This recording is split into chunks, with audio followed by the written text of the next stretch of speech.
পশ্চিম মধ্য বঙ্গোপসাগরে লঘুচাপের সৃষ্টি হয়েছে। এর প্রভাবে দেশজুড়ে মৃদু তাপপ্রবাহ চলছে। এর মধ্যে নীলফামারী, রংপুর, বগুড়া, টাঙ্গাইল, চুয়াডাঙ্গা, মেহেরপুর সহ কয়েকটি জেলায় বেশি গরম অনুভূত হচ্ছে। আবহাওয়া অফিসের তথ্য মতে গতকাল মেহেরপুর জেলায় সর্বোচ্চ তাপমাত্রা রেকর্ড করা হয়েছে 36.5 ডিগ্রি। আবহাওয়া অফিস জানায়, সাগরের লঘুচাপের প্রভাবে টাঙ্গাইল, ফরিদপুর, কিশোরগঞ্জ, নারায়ণগঞ্জ, যশোর, চুয়াডাঙ্গা, ফেনী, সিলেট সহ বেশ কয়েকটি জেলার উপর দিয়ে মৃদু তাপপ্রবাহ বয়ে যেতে পারে। এছাড়াও খুলনা, বরিশাল, চট্টগ্রাম সহ কয়েকটি জেলার উপর দিয়ে হালকা থেকে মাঝারি বৃষ্টি হতে পারে বলে জানায় আবহাওয়া অফিস।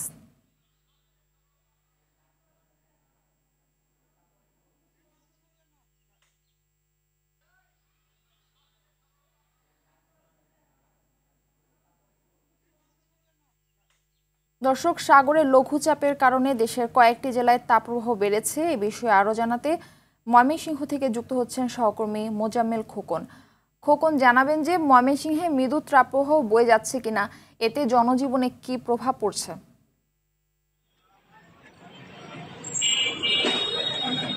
মালিহা, আপনি জানেন যে ময়মনসিংহে গত 3 দিনের যে তাপমাত্রা, সেই তাপমাত্রায় কিন্তু জনজীবন কিন্তু অতিষ্ঠ হয়ে উঠেছে। বিশেষ করে যারা নিম্ন আয়ের মানুষ, তারা এই তাপমাত্রার কারণে তাদের কর্ম ঠিকমতো করতে পারছে না। আমরা দেখেছি যে এই তাপমাত্রার মধ্যেও কিন্তু যারা বিশেষ করে সকালে অফিসগামী যারা লোকজন ছিলেন এবং স্কুল কলেজগামী যে শিক্ষার্থীরা ছিলেন, তারা তাদের স্কুল এবং কলেজে তারা নির্দিষ্ট সময় গিয়েছেন এবং তারা দেখেছি যে ছাতা ব্যবহার করেছেন এবং এই তীব্র তাপমাত্রায় তারা কিন্তু আপনার এক ধরনের দুর্বিষহ পোহাতে হচ্ছে।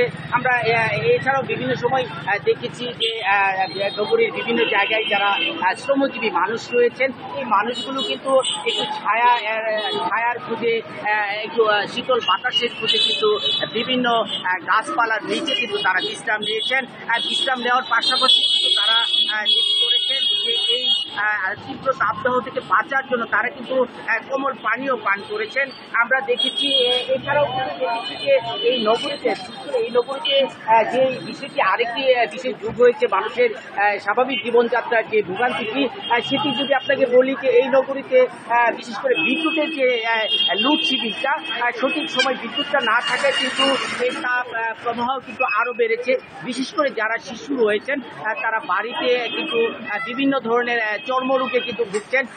এছাড়াও আমরা দেখেছি যে হাসপাতালে এই শিশুদের কিন্তু সংখ্যা বেড়ে চলেছে। চিকিৎসকরা যেমনটি বলছেন যে এই ধরনের শিশুদেরকে ঠান্ডা জায়গায় রাখতে হবে এবং তাদেরকে পাতলা কাপড় পরাতে হবে, এই ধরনের তারা পরামর্শ দিয়েছেন। তো এই ছিল আমার কাছে ময়মনসিংহ থেকে তীব্র তাপদাহের সর্বশেষ। এই নিয়ে ময়মনসিংহের এই অবস্থায় তাপদাহের মধ্যে এই ছিল আমার কাছে সর্বশেষ পরিস্থিতি। মালিয়া, ধন্যবাদ আপনাকে। দর্শক, এ বিষয়ে বিস্তারিত জানাতে চুয়াডাঙ্গা থেকে আমাদের সঙ্গে যুক্ত হচ্ছেন আমাদের আরেক সহকর্মী জহির রায়হান। জহির, জানাবেন যে চুয়াডাঙ্গায় তাপপ্রবাহ বেড়ে যাওয়ায় জনজীবনে কি ধরনের প্রভাব পড়েছে?